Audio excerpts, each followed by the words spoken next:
Okay, just want to talk about some of the critical definitions that we'll use a lot when dealing with converting between rectangular and polar points, or rectangular and polar equations or functions.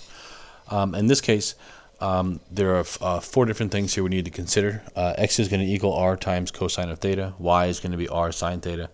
And then r squared is equal to x squared plus y squared, and the tangent of theta is equal to y over x.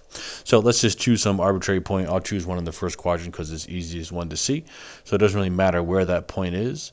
And then I'm just going to draw a right triangle. And here's my right triangle. So here is my angle theta and my radius r. And on the Cartesian plane, this would be my x direction, and this would be my y direction. So notice that even though that this is our polar axis, the same point can be found on the Cartesian plane by just going to the going an x direction and then going a y direction. I can still find that same point. So using that idea so now if I can connect between Cartesian and polar, so notice this is my polar part, the r and cosine theta, and my Cartesian is the x and the y. The first one is if I just use SOHCAHTOA on this little triangle right here.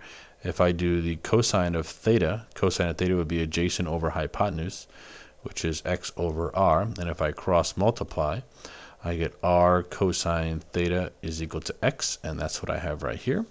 Using the same idea, I could do the sine of theta is opposite, which is y over the radius. Y over the hypotenuse, which in this case is the radius on the polar point. And if I cross multiply, I get y equals r sine theta. If I use a Pythagorean theorem on this poorly drawn right triangle here, I get r squared is equal to x squared plus y squared. So again, another way to relate between Cartesian and polar. And lastly, the angle theta can be found by taking the tangent of theta is opposite over adjacent, which is y over x, and you just need to make a disclaimer whenever you have a variable in the denominator that x can't be equal to 0.